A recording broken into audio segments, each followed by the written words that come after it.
سلام كم يتخونوا زخبركم تعذبتنا نلوم على تحيزنا لكم زمتنا زيناتنا باخونا بلوم صرنا يمكتال كون لكم يمنام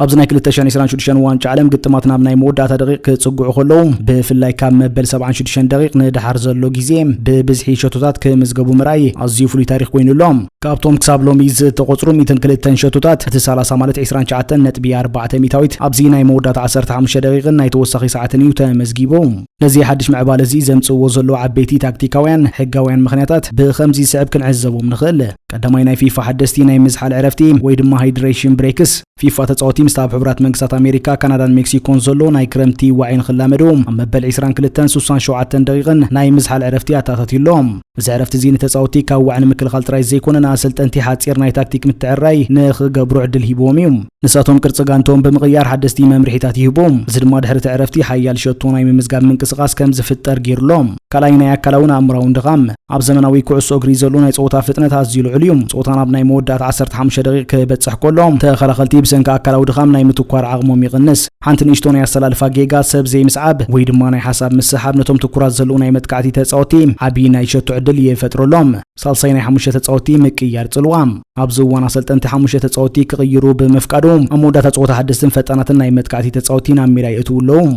نابنت ابت سويزرلاند بوزنيا هيرزوغوفينا ز سعرت لصوتام كاونبر تغيرتي تلاعيلو زاتو جوهان مانزامبي اوشت 3 دقيق شتو بمزغابا موداتا غانتو 4 شتوتات كم مبل 7 دقيق ندحريت كم تمزغب غيروم زغن الوتاوي صلواون اللوم نابنت نيزرلاند مس جابان كلتا بحدنا مرحت كلام اسلطاني نيزرلاند رونالد كومان نتوم زسغوناي مسمر تتصوتو كريستيانسيو سامرفيلن دونيال مالن مسكيروم جابان صقتي بمقبار مبل 88 دقيق معرك تفلالخ اليام ربعي توسخ ساعات موسخ ابزي زمناوي وانش عالم في فانديانو بسنك مقداتيم تصوت مغيار شتوم استمزغب زغبر صنبلن نزت دقيقه صبيقم كوسخ ممرحي هيبومالوم زمالتتي ناي مودات 15 دقيق زبال غيزيم ابزوان بتكبار كاب 10 دقيق حساب 25 دقيق صوتا حزي زخون غانان باناما حدا بادو بسعرته لصوتام تاناي عاوش شتوم مبل 95 دقيق بكاليب يورينكيا تغوصيرام تتصوتا ግን بسنكي زتوسخ دقيق حساب 200 حالن دقيق قصيليوم ስለዚህ ዞም ኩሎም ነጥብታት ተደሚሮም አብዘናይ 2026 ዋንጫ ዓለም ጾታታት ክሳብታ ናይ መወዳታ ናይ ዳኛ ፊስካ ትንፋሕ ፍጹም ዘተማምን ውጽኢት ከም ዘይኮነን ተዓዘብቲ ክሳብ መወዳታ ክከታተሉ ከም ዘለዎምን ዘርኢ ኮይኑሎም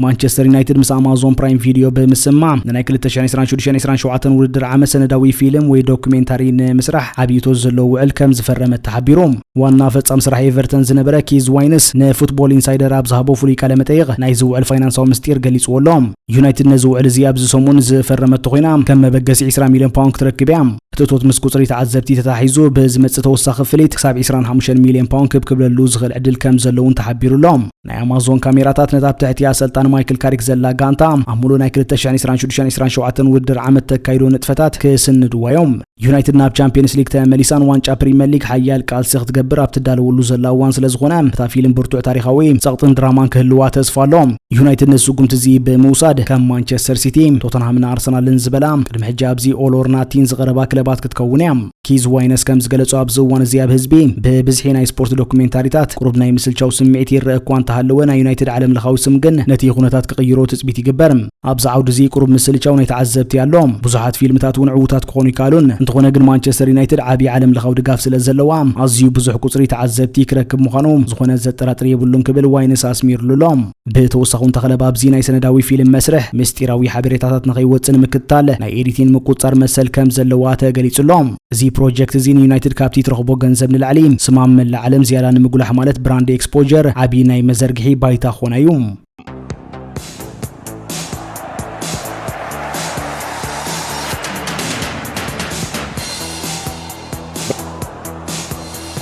ناي 2026 ዋንጫ ዓለም ኣብ ናይ ወርቃው ጫማ ምን ወሰደ ውድድር ኣብ ታሪኽ ኩዕሶ እግሪ ካብ ዝተራዩ ኣዝዮም መሰጥን ፍሉያትን ፍጻሜታት ክኸውን በቂዕሎም ኣብ ታሪኽ ዋንጫ ዓለም ድሕሪ 1954 ማለት ድሕሪ 72 ዓመት ንሳልሳይ ግዚኡ ሰለስተ ተጻወትቲ ኣብ መጀመርያ ክልተ ጸወታታት 4 ካብኡን ላዕልን ሸቶታት ከመዝግቡ ኺኢሎም ኣለዉ። እዞም ናይ ዝእዋን ዝበለጹ ከዋኽብቲ ብዘገርም ኣገባብ ክብረ ወሰናት እናሰባበሩ ብዝኸድዎ ዘለዉ ሓደ ፍሉይ ታሪኽ ክስራሕ ተኽእሎ ከም ዘሎ ክግመት ተጀሚሩሎም። ኣርጀንቲናዊ ኮኸብ ሊዮነል ሜሲ ኣብታ ኣንጻር ኦስትሪያ ዝነበረ ግጥም ክልተ ሸቶታት ብምዝጋብ ንኣርጀንቲና ንምድባኽ ክትመርሖ ኣኺልዋ ኣሎም። ሜሲ ኣብዚ ውድድር ናይ ሃገሩ ኩለን 5 ሸቶታት ባዕሉ ብምምዝጋቡ ፍሉይ ፍጻሜ ክጽሕፍ ኪኢሉሎም። ኮኸብ መዝጋቢ ሸቶን ሓለቓ ጋንታ ሃገራዊት ጋንታ ፈረንሳይ ኪልያን ኤምባፔ ኣብ መበል 100 ሃገራዊ ጸወቱ ኣንጻር ኢራቅ ክልተ ሸቶታት ብምዝጋብ ብ4 ሸቶታት ንሜሲ ይስዕቦሎም። ናይ ጎል ማሽን ኖርዌጃዊ ኣጥቃዒ ኤርሊን ሃላንድ ድማ ኣንጻር ሰኔጋል ክልተ ሸቶታት ብምዝጋብ ኖርዌይ ቅድሚ ሳልሳይ ናይ ምድብ ጸወታ ምክያዳ ናብ ዙር 32 ምሕላፋ ኣረጋጊጹላ ይርከብ። እዚ ዋንጫ ዓለም ክጅምር ከሎ ናይ ጀርመን ኣጥቃዒ ሚሮስላቭ ክሎዘ ብ16 ሸቶታት ኣብ ታሪኽ ዝውድድር ዝለዓለ ሸቶ ዘመዝገበ ተጻዋታይ ነይሩ። ሎሚ ግን ታሪኽ ተቐይሩ እዩ። ሜሲ ተሓድሽ ንጉስ ኮይኑሎም። እዚ ኣርጀንቲናዊ ኮኸብ ብድምር ኣብ 28 ናይ ዋንጫ ዓለም ጸወታታት 18 ሸቶታት ብምዝጋብ ነዚ ክብረ ወሰን ናይ ውልቁ ገይርዎ ይርከብ። ኤምባፔ እውን ብወገኑ ብድምር 16 ሸቶታት ኣብ ዝውድድር ብምዝጋብ ምስ ክሎዘ ክመዓራር ኺኢሉሎም። ኤምባፔ ኣብ ታሪኽ ክልተ ግዜ ወርቃዊ ጫማ ዝዓተረ ፈላሚ ተጻዋታይ ንምዃን ድማ ኣብ ስራሕ ይርከብ። ወዲ 25 ዓመት ኖርዌጃዊ ኤርሊን ሃላንድ ድማ ኣብ ታሪኽ ዋንጫ ዓለም ኣብ መጀመርያ ክልተ ጸወታታቱ ለሓደ ሸቶ ዘመዝገበ መበል ሻድሻይ ተጻዋታይ ኮይኑሎም። እዞም ብሉጻት ኣጥቃዕቲ ነቲ ናይ ፈረንሳዊ ጀስት ፎንቴን ኣብ 1958 ኣብ ሓደ ውድድር ዋንጫ ዓለም 13 ሸቶታት ዘመዝገቦ ናይ ታሪኽ ክብረ ወሰን ክሰብርዎ ከም ዝኽእሉ እውን ክሕበር ጀሚሩሎም። ኣብ ታሪኽ ዋንጫ ዓለም ኣብ ሓደ ውድድር 10 ካብኡን ላዕልን ሸቶታት ዘመዝገቡ 3 ተጻወትቲ ጥራዮም። ንሳቶም ድማ ፎንቴን፣ ገርድ ሙለር ኣብ 1970 ሳንዶር ኮቺስ ኣብ 1954 እዮም። ኣብዚ ናይ 2026 ዋንጫ ዓለም ግን ሳላ ተሓድሽ ናይ 48 ጋንታታት ፎርማት ብፍላይ ትሑት ደረጃ ዘለዎን ጋንታታት ብምብዝሕን ሓደ ተወሳኺ ናይ መጻሪ ዙር ብምውሳኹን እዞም ብሉጻት ኣጥቃዕቲ ቁጽሪ ሸቶታቶም ናብ 10ታት ከብጽሕዎ ዓብ ዕድል ኣለዎም። ኪልያን ኤምባፔ ድሕሪ ጸወታ ኣብ ዝሃቦ መግለጺ ብዛዕባ ወርቃዊ ጫማ ንምውሳድ ይሓስብኒ። ሜሲ ኣብ ነብሲ ወከፍ ግጥም ሸቶ የመዝግብ እዩ። ፍሉይ ሸቶ ናይ ምምዝጋብ ክእለት እውን ኣለዎም። ንሜሲ ክከታተል እንተጀሚረ ግን ዝተጨነቕኩ ኮይኑ ክስምዓኒ እዩ። ስለዚ ንዕዋ ይርዮን ይኽብል ንዓወት ሃገራዊት ጋንቱ ከም ዝቐድም ኣፍሊጡ ይርከብ። ኣሰልጣን ኖርዌይ ስታለ ሶልባክን እውን ኣብ ዝሃቦ መግለጺ ሃላንድ ብሉጽ ኣጥቃዒ እዩ። ንፈረንሳ ክጻወት እንተዝኽእል ነይሩ ወርቃዊ ጫማ ምዕዋት ቀሊል ምኾነ ነይሩ። እንተኾነ ንሕና እውን ኣብዚ ውድድር ዝያዳ ጸወታታት ክጻወት ክንሕግዞ ኢና ክብል ጋንቱ ኣብ ዙርያ ሃላንድ ሰሪሕዋ ከም ዘሎን ዝያዳ ዓወታት ከመዝግቡ ዝኽእሉ መንገድታት የናድዩ ከም ዘለውን ሓቢሩ። እዞም ሰለስተ ብሉጻት ኣጥቃዕቲ ምስ እንግሊዛዊ ኣጥቃዒ ሃሪ ኬንን ፖርቱጋላዊ ኣጥቃዒ ክሪስቲያኖ ሮናልዶን ተደሚሮም ነዚ ናይ ዋንጫ ዓለም ኣርስታት ከዕብልልዎ ምዃኖም ርዱእ ተወሲድዎ ብዘሎም ኣብዚ ውድድር መን ብሉጻ መዝጋቢ ሸቶ ተባሂሉ ወርቂ ጫማ ይሽለም ዝብል ኣርእስቲ መዛረቢ ማዕከናት ዜና ኮይኑ ክቕጽል ምዃኑ ይግመት።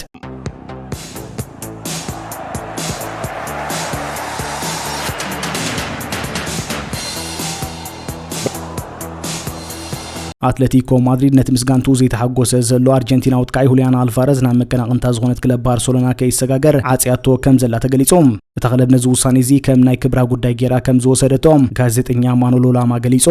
ባርሴሎና ኣልቫረዝን ኣብ ልዕሊ አትሌቲኮ ማድሪድ ጸቕጢ ይገብሩ እኳ እንተሃለዉ ሁሊያን ኣልቫረዝ ጸወታ ከይተጻወተ ኣብ ገዙ ዋላ ኮፍ ይበል ናብ ባርሳ ይንሸጦን ኢና ብምባል ዘይቅየር ቅዋም ሒዛላ። በዚ ምኽንያት ድማ አትሌቲኮ ቆላሕታ ናብ ፕሪምየር ሊግ ብምቕያር ምስ ኣርሰናል ኣዝዩ መሳጢ ናይ ተጻዋታይ ምቅያር ውጥን ኣዳልያ ከም ዘላ ክግለጽ ተጀሚሩሎም። ኣርጀንቲናዊ ኣጥቃዒ ሁሊያን ኣልቫረዝ ናብ ኢማራት ስታድየም ክግዕዝ ከሎ ሽወደናዊ ኣጥቃዒ ቪክቶር ጊዮክረስ ድማ ካብ ኣርሰናል ናብ ሜዳ ዋንዳ ሜትሮፖሊታኖ ክግዕዝ ከም ዝኽእል ይግለጽ። እዚ ምስጋር እዚ ናይ ተጻወቲ ምልዋጥ ጥራይ ዘይኮነ ተወሳኺ ዓብዪ ናይ ገንዘብ ክፍሊት እውን ዝሓትት እዩ። ኣርሰናል ንስምምዕ ንምፍጻም ከባቢ 60 ሚልዮን ዩሮ ዝበጽሕ ተወሳኺ ገንዘብ ክትከፍል ትጽቢት ይግበረላ። አትሌቲኮ ማድሪድ ኣብ ዘዋን እዚ ከም ሁሊያን ኣልቫረዝ ኣብ መስመር ምጥቃዕ ናይ ምንቅስቓስ ቅዲ ዘለዎ ተጻዋታይ ዘይኮነ ሓደ ፍጹም ቁጽሪ 9 ዝኾነ ንበይኑ ጸኒሑ ሸቶታት ዘእቱ ሓያል ቀጠልያ ኣጥቃዒያ ትደሊ ዘላ። ጊዮክረስ ድማ ነዚ መምዘን እዚ ዘማልእ ኮይኑ ረኺባቶላ። እዚ ስምምዕ እዚ እንተተዓዊቱ ኣብ ውሽጢ ጋንታ ዲያጎ ሲሞነ ካልእ ዓብዪ ናይ ተጻወቲ ምቅያር ክፍጠር እዩ። ቪክቶር ጊዮክረስ ናብ ማድሪድ ምስ መጸ እቲ ምስኡ ተመሳሳሊ ናይ ጸወታ ቅዲ ዘለዎ ኖርዌጃዊ ኣጥቃዒ አትሌቲኮ ኣሌክሳንደር ሶርሎዝ ካብታ ክለብ ንኽወጽእ ማዕጾ ክኽፈተሉ እዩ።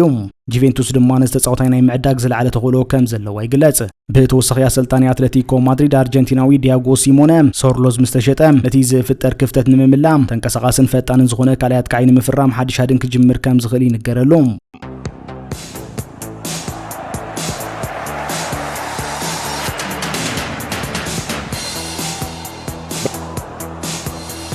ናይ ሰሜን ለንደን ክለብ ቶተንሃም ሓድሽ ናይ 170 ሚልዮን ፓውንድ ወፍሪ ብምግባር እታ ክለብ ኣብ ዝሓለፉ 2 ዓመታት ብተኸታታሊ መበል 17 ደረጃ ሒዛ ክትውድእ ንዝኻለቶም ዓብዪ ምምሕያሽ ንኽትገብር ነታ ጋንታ ሙሉእ ብምሉእ ንምሕዳስን ዝዓለመ እዩ። ቶተንሃም ካብዚ ወዲቓቶ ዘላ ንምትንሳእ ድማ ንማርኮስ ራሽፎርድ ካብ ማንቸስተር ዩናይትድ ከተምጽኦ መዲባ ምህላዋ ተሓቢሩ። ራሽፎርድ ካብ ማንቸስተር ዩናይትድ ብለቃሕ ወፂኡ ኣብ ባርሰሎና 14 ሸቶታትን 14 ናይ ሸቶ ቀረብን ኣብ 49 ፀወታታት ብምክያድ ብሉጽ ናይ ፀወታ ግዜ እኳ እንተሕለፈ ባርሳ ግን ነቲ ኣብ ናይ ልቃሕ ውዕሉ ሰፊሩ ዝነበረ 26 ሚልዮን ፓውንድ ክትከፍሎ ብዘይምድለያ ኣብ ደጋንቱ ማን ዩናይትድ ክምለስ ተገዲዱሎም ብተወሳኺ ባርሰሎና ብ69 ሚልዮን ፓውንድ አንቶኒ ጎርደን ብምግዛእ እቲ ራሽፎርድ ናብ ባርሳ ብቋሚ ናይ ምጽንባር ሕልሙ ውዱቕ ክመስል ምኽንያት ኮይኑ እዩ ማንቸስተር ዩናይትድ ነዚ ወዲ 28 ዓመታት 40 ሚልዮን ፓውንድ ከም ትትምኖ ሓቢራላ ቶተንሃም ድማ ንተጻዋታይ ንምፍራም ንማንቸስተር ዩናይትድ ከእምን ዝኽእል ጠለብ ኣዳልያ ተቐሪባ ከም ዘላ ይግለጽ እንተኾነ ቶተንሃም ነቲ ዩናይትድ ዝሓተተቶ 40 ሚልዮን ፓውንድ ሙሉእ ክትከፍሎ ድሌት የብላን ብዘይካዚ ማርኮስ ራሽፎርድ ልቡ ገና ባርሰሎና በምህላውና ፕሪምየር ሊግ ክምለስ ድሌት ከም ዘይብሉ ይግለጽ እዩ ብተወሳኺ ዝተጻዋታይ ናብ ካልእ ክለብ ክሰጋገር እንተኾይኑ ነቲ ኣብ ዩናይትድ ኮይኑ ዝኸፈሎ ናይ 315,000 ፓውንድ ሰሙናዊ ማህያ ክረኽቦ ከም ዘይኮነን ዓቢ ናይ ማህያ ምጉዳል ክገብር ከም ዘለዎን ይፍለጥ ጀርመናዊት ክለብ ባየር ሙኒክ ንአንቶኒ ጎርደን ኣብ ምፍራም ብባርሴሎና ስለዝተቐደመት ኣብ ጸጋማይ መስመር ምጥቃዕ ተጻዋታይ ከተናዲ ምጽንሓ ይፍለጥ እንተኾነ ግን ናይ PSV እስማዒላ ሳይበሪ ከተፈርሙ ኣብ ስምምዕ በጺሓ በምህላዋ ራሽፎርድ ናብ ቡንደስሊጋ ክሰጋገረሉ ዝኽእል ማዕጾ ዳርጋ ዝተዓጽወ ይመስል ኣሎ በዚ ድማ ታንኮ ክለብ ኣብ ልዕሊ እዚ ተጻዋታይ ክቱር ተገዳስነት ዘለዋ ናይ ሰሜን ለንደን ክለብ ቶተንሃም ኮይናላ ኣሰልጣን ዝኽለብ ኢጣልያዊ ሮቤርቶ ዲ ዘርቢውን ንራሽፎርድ ናብ መሳርዕ ጋንቱ ብምጽንባር ሓያል ዝኾነ መስመር ምጥቃዕ ንምህናጽ ህንጡ ይምህላው ይግለጽ ብዘይካዚ ቶተንሃም ንጃን ፖል ቫን ሄካ ፈሪማቶላ ስፐርስ ነዚ ናይ ብራይተን ተኸላኻሊ ብ52 ሚልዮን ፓውንድ ናብ መሳርዕ ክጽምብሮ ክኢላ ከም ዘላ ይግለጽ እዚ ድማ ናይቲ ዝሰላዓቶ 170 ሚልዮን ፓውንድ ናይ ምስጋር ባጀት ናይ መጀመርያ ወጻኢታታ ኮይኑ ተመዝጊቡሎም ብተወሳኺ ቶተንሃም ንኢጣልያዊ ኣከፋፋሊ ክለብ ኒውካስል ቶናሊ ንምፍራም 80 ሚልዮን ፓውንድ ጠለብ ኣቕሪባ ከም ዝነበረት ዝዝከር ኮይኑ ኒውካስል ግን ነቲ ጠለብ ውዱቕ ከም ዝገበረቶ ይግለጽ ኒውካስል ንቶናሊ 100 ሚልዮን ፓውንድ ከም ትትምኖ ኣፍሊጣ እያ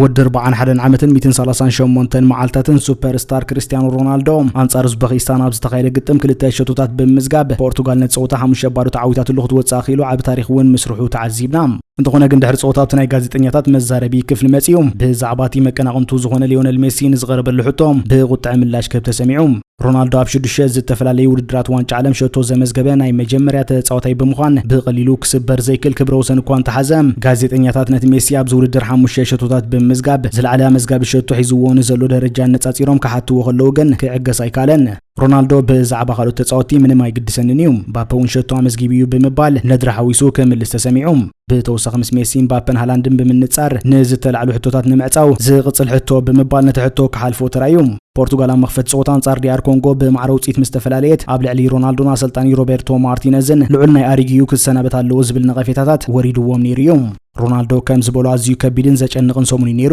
ናይ ህዝቢ ርእይቶ ኣብ ልዕሊ ኩሎም ተጻወቲ ብፍላይ ድማ ኣብ ልዕለይን ኣብ ልዕሊ ኣሰልጣንን ኣዝዩ ተሪርን ጨካንን ነይሩ ኣነ ግን እዚ ኣይግደሰሉን እየ ኣብዚ ሞያ እዚ 23 ዓመት ገይረ ኣለኹ ኩሉ ነገር ጽቡቕ ክኸውን ከሎ ክርስቲያኖ ኩሉ ይብሉ ክበላሽ ከሎ ድማ ክርስቲያኖ ኣሪግዩ ክሰናበት ኣለዎ ይብሉ ኩሉ ግዜ ከምኡ እዩ ሎሚ ግን ብግብሪ መሊስናሎም ኣለና ብምባል ነቶም አንጻሩ ክዛረቡ ዝቐነዩ ግብራዊ መልሲ ከም ዝህቦም ሓቢሮም ሮናልዶ ኣብ ጸወታ እዚ ቀታልያ ኣጥቃዒ ምዃኑ ዘመስክረሉ ምንቅስቓስ እዩ ኣብ መበል 6 ደቂቕ ካብ ጃው ካንሴሎ ዝመጸት ተኹዕሶም ንተኸላኸልቲ ኡዝቤኪስታን ቀዲሙ ሸቶ ክምዝግባ ተራዩ ደጊሙ ድማ ቅድሚ ዕረፍቲ ካብ ብሩኖ ፈርናንደዝ ዝመጸቶ ብልጽቲ ኩዕሶ ተጠቂሙ ካልእ ሸቶ ክደግም ክኢሉ ሮናልዶ ኣብ ታሪኽ ዋንጫ ዓለም ኣብ ሓደ ጸወታ ልዕሊ ሓደ ሸቶ ዘመዝገበት ዝዓበየ ተጻዋታይ ኮይኑሎም ብተወሳኺ ነቲ ታሪኻዊ ተጻዋታይ ፖርቱጋል ዝኾነ ዩሴቢዮ ብምብላጽ ብ11 ሸቶታት ናይ ፖርቱጋል ዝለዓለ ሸቶ ኣመዝጋቢ ኣብ ዋንጫ ዓለም ኮይኑሎም ሮናልዶ ነቲ ውልቃዊ ምንጻር ምስ ሜሲ እኳ እንተዘይፈተዎም ፖርቱጋልን ኣርጀንቲናን ናብ ዝቕጽል ናይ መጻሪ ዙር እንተሓሊፈን ግን ክገጥማ ከም ዝኽእል ኣይፍለጥ እዩ ብዛዕባ እዚ ምስ ሜሲ ናይ ምግጣም ዕድል ተሓቲቱ ክምልስ ከሎም ከምኢለ መሊሰ ይፈልጥኒ እንተኾነ ግን ኣዝዩ መሳጢ ምኾነ ነይሩ ክብል ተኣሚኑሎም ፖርቱጋል ናይ ምድብ ጸወታ ንምዝዛም ናብ ማያሚ ክትጓዓዝ እያ ኣብኡ ድማ ናይ መወዳእታ ናይ ምድብ ጸወታ አንጻር ኮሎምቢያ ከተካይድ እያ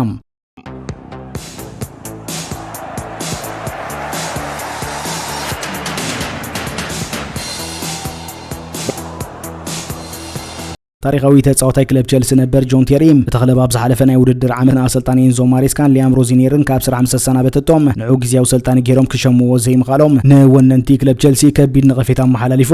ዝውድር 45 ዓመት ተኸላኻሊ ዓዲ እንግሊዝ ነበር ኣብ ዝዋንጫ ዓለም ምስቲ ፍሉጥ ጋዜጠኛ ፒረስ ሞርጋን ኣብ ዝገበሮ ናይ ቪድዮ ዕላል እታ ናይ ቅድም ክለቡ ንዑ ገዲፋን ናይ ቸልሲ ናይ ትሕቲ 21 ዓመት ኣሰልጣኒ ካለም ማክፈርሌን ክልተ ግዜ ግዜያዊ ኣሰልጣኒ ገይራ ክሸሞ ምምራጻ ኣዝዩ ከም ዘገረሞ ገሊጹ ጆን ቴሪ ንቸልሲ 19 ዓመታት ኣገልጊሉ ልዕሊ 700 ጸወታታት ዘካየደ 5 ናይ ፕሪምየር ሊግ ዋንጫን ሓንቲ ናይ ቻምፒየንስ ሊግ ጽዋዕን ዝዓተረ እዩ ካብ 2023 ንድሕር ድማ በካዳም ቸልሲ ይሰርሓሎም ጆን ቴሪ ከም ዝበሎም ንነዊሕ እዋን ናይ ቸልሲ ቋሚ ኣሰልጣኒ ክኸውን በቂዕ ኢላ ሓሲበ ይፈልጥን ምክንያቱ ቸልሲ ካባይን ላዕሊ ኣዝያ ዓባያ እንተኾነ ግን ሓደ ኣሰልጣኒ ክኸይድ ከሎ ታ ጋንታ ግዜያዊ ኣሰልጣኒ ክደሊ ኸላ ኣብ ውሽጢ ተኽለብ ካባይን ላዕሊ ብቕዓትን ዲፕሎማስን ዘለዎ ሰብ ኣይነበረን ካብኡ ብዝበለጸ ድማ ካባይን ላዕሊ ናይ ቸልሲ ሰማያዊ ደም ዘለዎ ሰብ ኣይነበረን ክብል ብዘይ ዝኾነ ሕበብ ሓቀኛ ስምዒቱ ገሊጹ ጆን ቴሪ ብተወሳኺ ኣብ ፕሪምየር ሊግ ንዘለዉ እንግሊዛውያን ኣሰልጠንቲ ዓበይቲ ዕድላትን ዓብይ ባጀትን ከም ዘይወሃቦም ተዛሪቡሎም ፍራንክ ላምፓርድ ናብ ቸልሲ ክመጽእ ከሎ ከምቲ ሆዜ ሞሪኖ ዝነበሮም ዓብይ ባጀት ኣይነበሮን ተጻወቲ ከነፈርመሉ ኣብ ዘይንኽእለሉ እዋን ነይሩ ቶማስ ቱከል ናይ ዓዲ እንግሊዝ ኣሰልጣኒ ቅድሚ ምዃኑ ኤዲሃውን ሃገራዊት ጋንታ ቀዳማይ ሕጹይ ነይሩ ምስ ኒውካስል እውን ጽቡቕ ስራሕ ሰሪሑ እዩ እንተኾነ ግን ዕድል ኣይተዋህቦን ክብል እንግሊዛውያን ኣሰልጠንቲ ስለምንታይ ዕውታት ክኾኑ ዘይከኣሉ ምኽንያት ገሊጹ ቸልሲ ኣብ ክልቲኡ እዋን ኣብ ጥሪ ማሪስካ ምስ ወፀን ኣብ ሚያዝያ ሮዚኔር ምስ ተሰናበተን ነቲ ናይ ትሕቲ 21 ዓመት ኣሰልጣኒ ካለም ማክፈርሌን መዚዛቶም ካለም ማክፈርሌን ድማ ኣብ ጥሪ ንኽልተ ፀወታታት ኣብ ዝመርሖም ኣንጻር ማንቸስተር ሲቲ ማዕረ ክወፅእ ተራይ ነይሩ ኣብ ወርሒ ሚያዝያ ደጊሙ ንቦታ ምስልጣን ዘኸለ ምስ ሓዞ ድማ ኣብ 4 ናይ ሊግ ፀወታታትን ኣብ ሓደ ናይ ኤፍ ኤ ካፕ ናይ ፍጻሜ ግጥምን ክመርሓ ኺኢሉ እንተኾነ ኣብቲ ናይ ፍጻሜ ግጥም ቸልሲ ብማንቸስተር ሲቲ 1-0 ተሳዒራ ናብ ኤውሮፓ ሊግ ብሓጺር ተኣትወሉ መንገዲ ከሲራ ምንባራ ይዝከር ቸልሲ ነዚ ኩሉ ናይ ኣሰልጠንቲ ፀገማት ሓንሳብ እናሓዋሩን ንምዕጻው ነቲ ኣብ ክለባት ሪያል ማድሪድ ሊቨርፑልን ባየር ሙኒክን ጽቡቕ ናይ ፀወታ ግዜ ዘሕለፈ እስፓኛዊ ሰልጣኒ ዣቪ አሎንሶ ን4 ዓመታት ዝጸንሕ ውዕል ብምሃብ ሓድሽ ኣሰልጣኒ ጌራ ከም ዝሸመቶ ይፍለጥ አሎንሶ ካብ ሓደ ሓምለ ናይ ቸልሲ ስርሑ ኣብ ዝጀመረሉ ነታ ኣብ ዝሓለፈ ዓመት 10 ደረጃ ሒዛ ዝዛዘመትን ኣብ ዝኾነ ናይ ኤውሮፓ ውድድራትን ዘየላ ክለብ ሒዙ ዓብይ ናይ ምሕዳስ ስራሕ ከካይድ ትጽቢት ክግበረሉ እዩ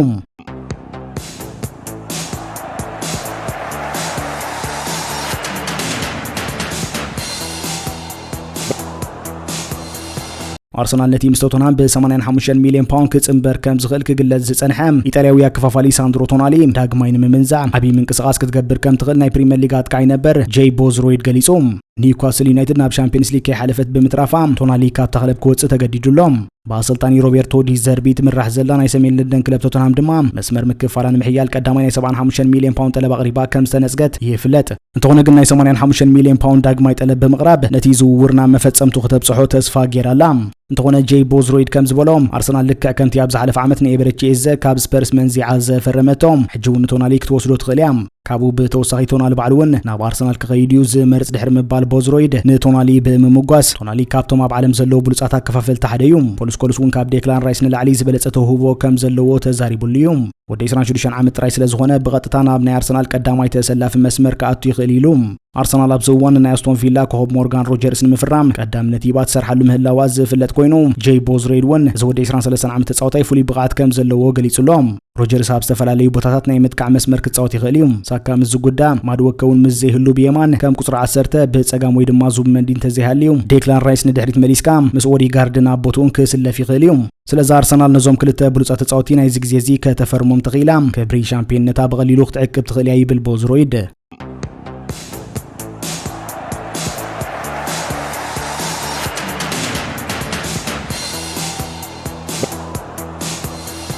ሓጸርቲ ዜናታት መስርሕ ምስጋር ተጻወቲ ቶተንሃም ናይ ክሪስታል ፓላስ እንግሊዛዊ ከፋፋሊ ወዲ 22 ዓመት ኣዳም ዋርቶን ምፍራም ቀዳማይ ናይ ምስጋር ጠለብ ንምቕራብ ትዳለው ከም ዘላ ተገሊጹ በአንጻሩ ቶተንሃም ወዲ 24 ዓመት ናይ ማርሲያ አጥቃይ ሜሰን ግሪንውድ ናይ ምፍራም ዝኾነ መደብ ከም ዘይብላ ገሊጻ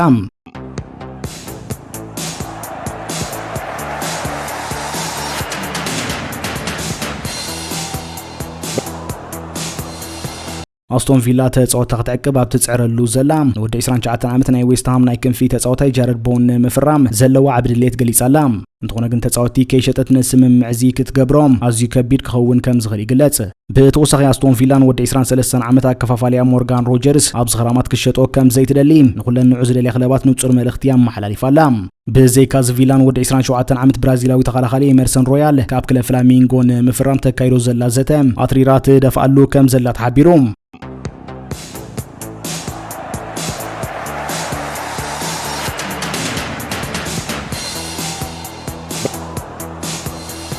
ሪያል ማድሪድ ኤንዞ ፈርናንደዝን ሃላንድን ትደልላ ሪያል ማድሪድ ወዲ 25 ዓመት ናይ ቸልሲን አርጀንቲናን አከፋፋሊ ኤንዞ ፈርናንደዝ ኣብ ዝኽራማት ቀንዲ ናይ ማእከል ሜዳ ሾቶ አጌራቶ ብምህላዋ ምስ ቸልሲ ናይ መጀመርያ ዘተ ክጅምር ምዃና ተገሊጾም ብተወሳኺ ወዲ 25 ዓመት ብራዚላዊ ናይ ክንፊ ተጻዋታይ ቪኒሲየስ ጁኒየር ካብ በርናቦ ዝወጽእ እንተኾይኑ ማድሪድ ነቲ ናይ ማንቸስተር ሲቲ ሓደገኛ አጥቃይ ኤርሊን ሃላንድ ከተፈርሞ ድሌት ከም ዘለዋ ተገሊጹሎም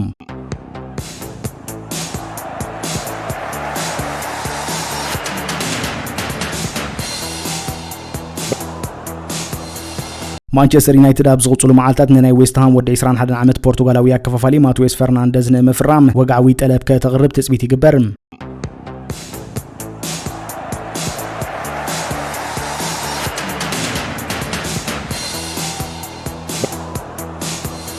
باير مونيك نودي 24 عامت فرنساوي تصاوتاي مايكل اوليسام حساب 2031 اب تخلب نمعقاب نتيك وسدو صنح مهيا بعصفي ناي موسخ وتنحيزه خمزلا تحبيروم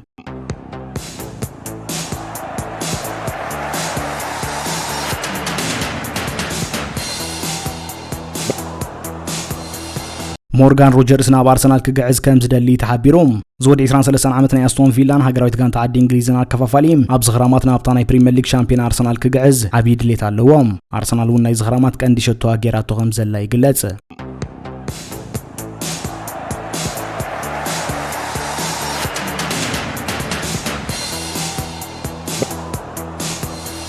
بارسلونا متكات لواندوسكي نهاري كين تدللام بارسلونا نزود 32 عامت ناي هاغراويت غانتا عدي انجليزات كاي هاري كين كاب باير مونيك ناب اسبانيا خمص فقارنيا انت خوينو نمفلات ناي مجمريا ركب غيراتلو كمزلا تغليصوم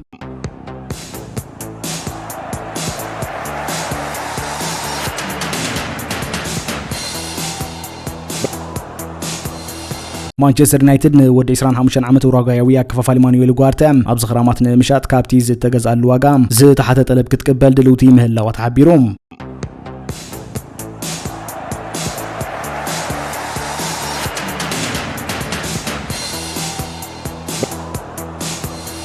ود 26 عامت ناي تشيلسي تخلخلي تريفو تشالوبام بنايكوم اسلطاني سيس فابريغاس يدل خمزلو تغليصوم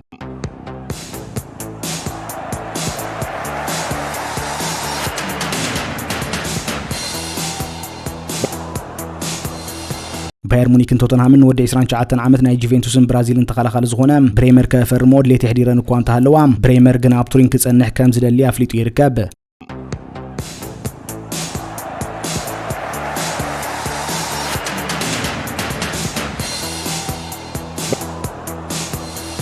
ارسنال نود 17 عامت جورجياويا كفافالي اندريا بيرتشفيلي نمفرام دعلويد حساب كونت صنحت ليفربول باريس افسن نابدا غازي تصاوتاي بمتاو اندريا بيرتشفيلي نام مسارن كصمبروز غلا منقديم حاسو يبلا خمزلوا تغليصوم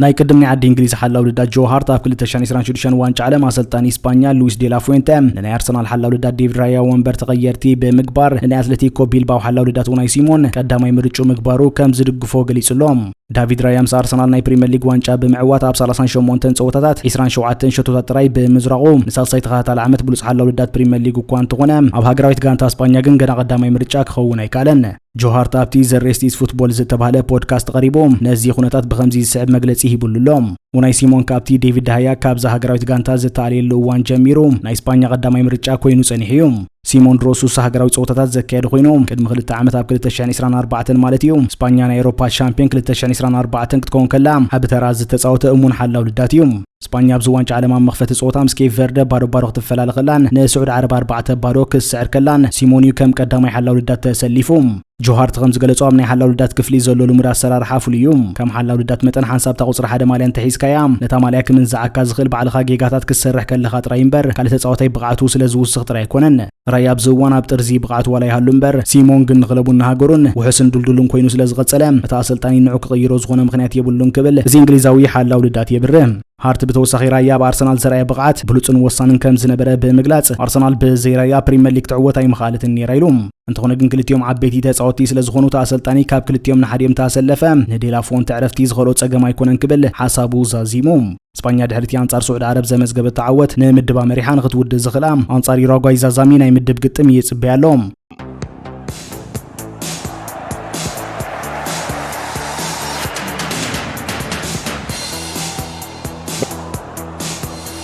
مانشستر يونايتد نحدش ناي 2026 عام تولدر بريمير ليج اب قداماي معلتي مستاب اسلطاني سيرجي ياكيروفيتش تمرحب زعمتنا بريمير ليج زديبت هول سيتي كتقدم كلام اسلطان مايكل كاريك حدستي فرمتو زتقلل حيال ناي حلم غان تحيزو خمص كم زغل يقمت كاريك اب طري 2026 جميرو بغزياونت مانشستر يونايتد مريحو اب 17 ناي ليج صوتات 10 تخل تعود بمزغاب سالساي درجه حيزان خت وداخيل وايوم بزد ما زحلف ورحي ناي قوامي ناي مسلطان وعلك وهابو ترايوم ኣብዚ ዋን ድማ ብልዕሊ እዚ ኣሰልጣኒ ዘሎ ትጽቢታት ይውስኽ ብምህላው ኣብዚ ናይ ክራማት ዕዳጋ ተጻወቲ ብድምር 87 ሚልዮን ፓውንድ ዝዋግኦም ክልተ ሓደስቲ ከዋኽብቲ ናብ መሳርሒ ክጽምብር ይጽዕራሎም ማዕከን ዜና ስፖርት ሚረር ፉትቦል ዘውጻእታ ናይ ሕልሚ ጋንታ ማን ዩናይትድ ምስ ዝወሰኹ ተጻወቲ ምስ ንርኢ ወዲ 26 ዓመት ብራዚላዊ ኣከፋፋሊ ኤደርሰን ካብ ኣትላንታ ብ35 ሚልዮን ፓውንድ ናብ ዩናይትድ ክግዕዝ መስርሑ ተወዲሎም ምስቲ ካሲሜሮ ካብ ዛጋንታ ዝወጾን ማኑኤል ጓርተ ድማ መጻዩ ብዘይምፍላጡን ኤደርሰን ኣብ መኽፈቲ ጸወታ ምስ ቀዳሞት 11 ተጻወቲ ክስለፍ ተስፋ ኣሎ ኤደርሰን ኣብ ዝዋና ዋንጫ ዓለም ሳግራዊት ጋንታ ብራዚል ኣብ ምጽዋት ይርከብ ኣብቲ አንጻር ሄይቲ ዝነበረ ካልኣይ ናይ ምድብ ጸወታ ተቐይሩ ብምእታው ፈላማይ ሃገራዊ ጸወቱ ከካይድ ወንኪሉ እዩ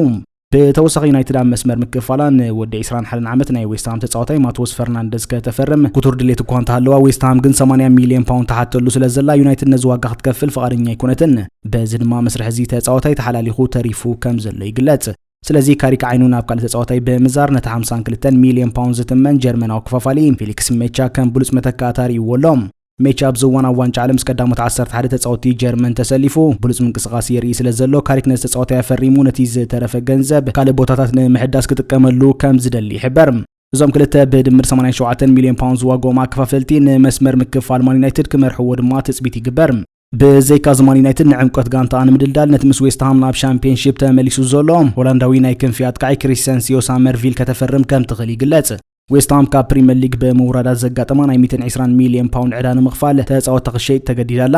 زود 24 ዓመት ሆላንዳዊ ተጻዋታይ ሳመርቪል ድማ 50 ሚልዮን ፓውንድ ተገሚትሎም ሳመርቪል ኣብ ዝዋንጫ ዓለም ንሆላንድ ኣብ ክልተ ጸወታታት ክልተ ሸቶታት ብምዝጋብ ከስዕቦ ዝኽእል ሓደጋ ዘመስክር ዘሎ እኳ እንተኾነ ናብ ዩናይትድ እንተመጪ ግን ብቐጥታ ምስ ቀዳሞት 11 ተጻወቲ ክስለፍ ከም ዘይኮነ ይሕበር ምክንያቱ ፓትሪክ ዶርጎ ኣብ ትሕቲ ካሪክ ኣብ ጸጋማይ መስመር ቀዳማይ ምርጫ ኮይኑ ስለ ዝጸንሐ ሳመርቪል ቀስ ብቐስ ካብ ወንበር ተቐየርቲ ናብ ሜዳ ብምእታው ተወሰኺ ሓይሊ ክፈጥር ከም ዝኽእል ይግለጽ ኣብዚ መኽፈት ጸወታ ካሪክ ብሉጻት ተጻወቲ ብብዝሒ ኣብ መሳርዑ ክህልዎ ብምዃኖም ናይ ምርጫ ጸገም ከጋጥሞ ከም ዝኽእል ይግለጽ እንተኾነ እዚ ጸገም ከም ምርቓ ኮይኑ ዩናይትድ ኣብ ፕሪምየር ሊግን ቻምፒየንስ ሊግን ንምውዳር ዓቢ ዓቕሚ ንኽህልዋ ዝሕግዝ እዩ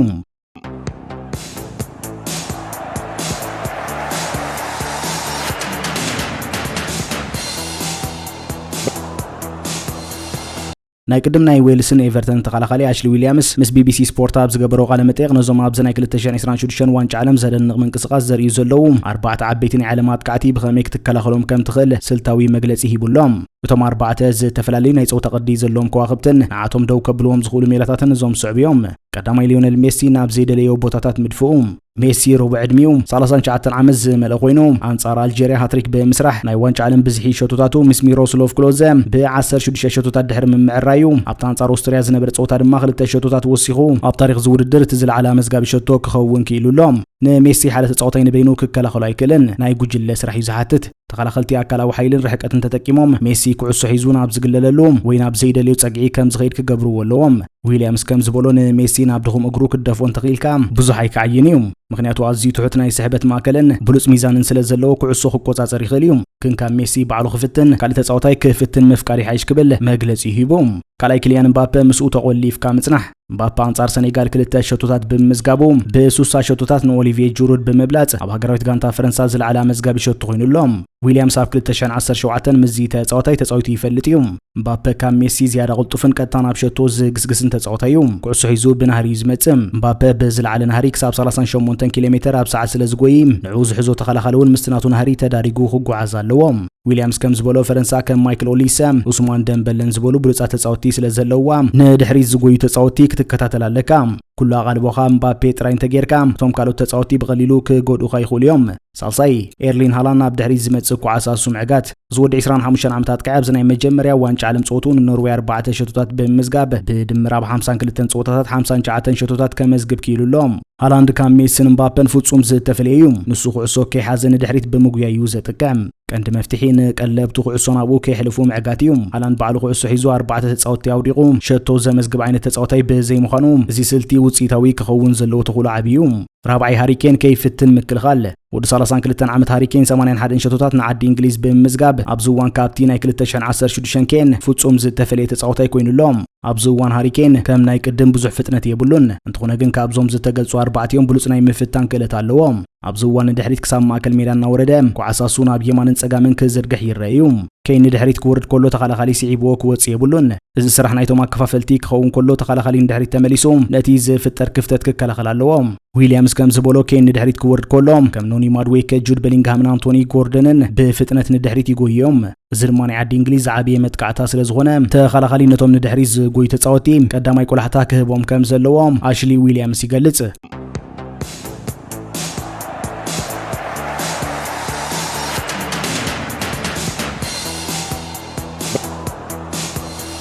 حصرتي زينات سبورت ماركوس راشفورد بارسلونا ناي مقعد تخلو كم زلو تغليصوم بناي سعود عرب كلابات ناي بارسلونا ود 29 عامت برازيلاوي اتقاي رافينيا زغرب زلو عب طلب اتود 28 عامت انجليزاوي ناي مانشستر يونايتد اتقاي ماركوس راشفورد نابزانا لا ليغا كلب نمقعد زلو تسفا كحدسو يخليهم بارسان رافينيا مستشطوم راشفورد مفرام كتزرارب كم تخلي قلص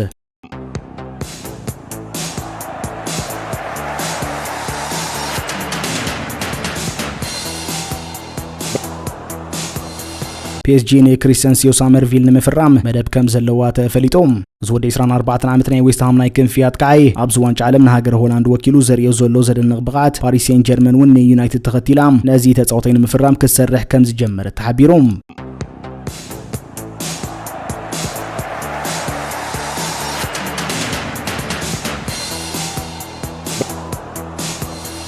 مانشستر يونايتد نود 23 عام سلوفينياويات كايا بنجامين سيسكو عملكيتو كبارسلونا اتلتيكو مدريد ناي مسغار حتو كوان تقربلام ابزي ناي كرامات عداغا خشطو دلاي كم زي بلاف ليطا تركب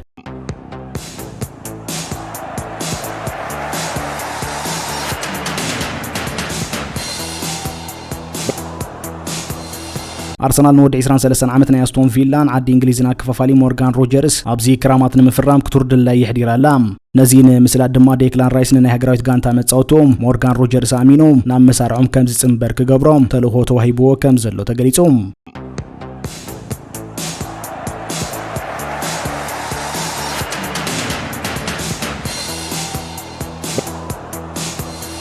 جوفنتوس نيمي مارتينيزن جون ستونسن تدللام جوفنتوس ابزناي لومينا كرامات عداغام ناي استون فيلان ارجنتينان ود 33 عامت عوت وانچ عالم حلا ولدات ايميليانو مارتينيز نمفرام امزراب كم تركب تحبيروم بتوسخ ياب زغرامات كام مانشستر سيتي زوصو ود 32 عامت انجليزاو تخلخلي جون ستونس ون بنصا مسرح نمسغار دلا يحديرالام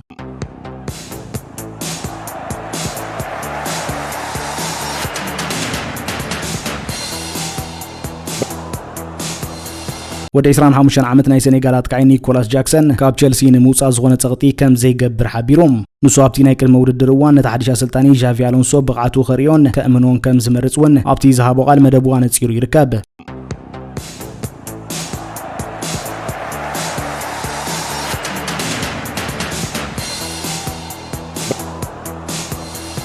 برايتن ود 22 عامش ودناويا كفافالي ياسين عياري حدش وعل كتبو وي كاب نيوكاسل نزمصو زلو طلب تقبيلام كشطو موسان تركب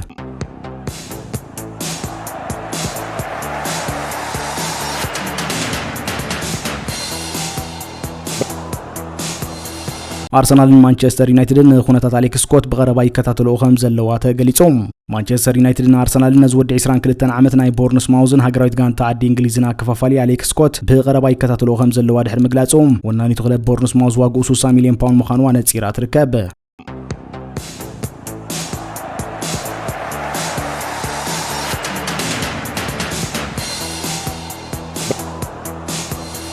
جرمناويت كلب اربي لايبزيغ نيان ديوماند عملكيتو كاب ليفربول زغربلام ناي 87 مليون باوند طلب ودغ غيراتولام لايبزيغ نزود 19 عامت ايفورياوي تصاوتين ملكا 113 مليون باوند كم تدلي قلصي غيرا خمزلا يحبرم اربي لايبزيغ ناي ليفربول طلب ودغ مغبارا سيعبوم باريس سين جيرمان دما نزود 19 عامت ايفورياوي تصاوتين مفرام حدش طلب كتقرب تثبيت يغبر كم زلو تحبيروم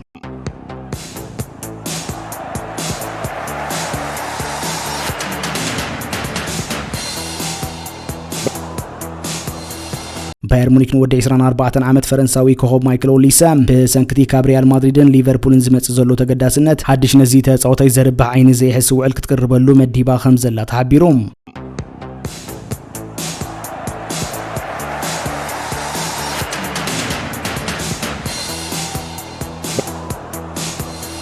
ማንቸስተር ዩናይትድን ሊቨርፑልን ነፍሊክስ ሜቻ ጠሚተን ኣለዋ እዚ ናይ ቦሩሺያ ዶርትሙንድን ሃገራዊት ጋንታ ጀርመንን ወደ 25 ዓመት አከፋፋሊ ካብ ጀርመን ምውጻእ ፈቃደኛ ኮይኑሎም ማንቸስተር ዩናይትድን ሊቨርፑልን ድማ ነዝተጻወታይ ንምፍራም ተገዳስነት አሬና ኣለዋ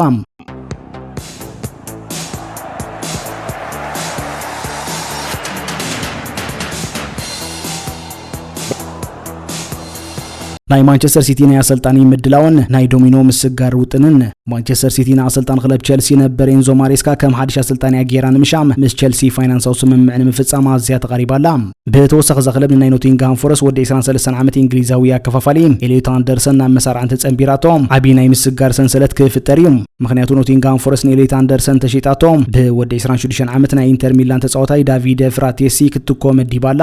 ኢንተር ሚላን ድማ ብወገና ንዳቪድ ፍራቴሲ ዝገድፎም አጓፍ ቦታን ምትካም ነቲ ናይ ሊቨርፑል እንግሊዛዊ ተጻዋታይ ከርቲስ ጆንስ ንምፍራም ክሰርሕ ምዃና ይግለጽ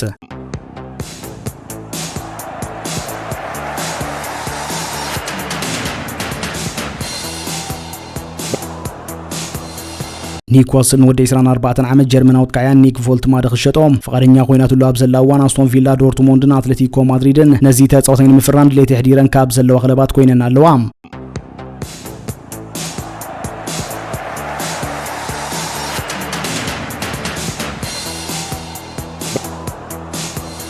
ወደ 29 ዓመት ሃሪ ዊልሰን ምስ ክለቡ ፉልሃም ዝጸንሑ ውዕል ኣብቂዑ ናጻ ተጻዋታይ ኮይኑዎ ብዘሎም ካብ ሊድስ ዩናይትድ ናይ ነዊሕ እዋን ውዕል ከም ዝተቀረበሉ ተገሊጹ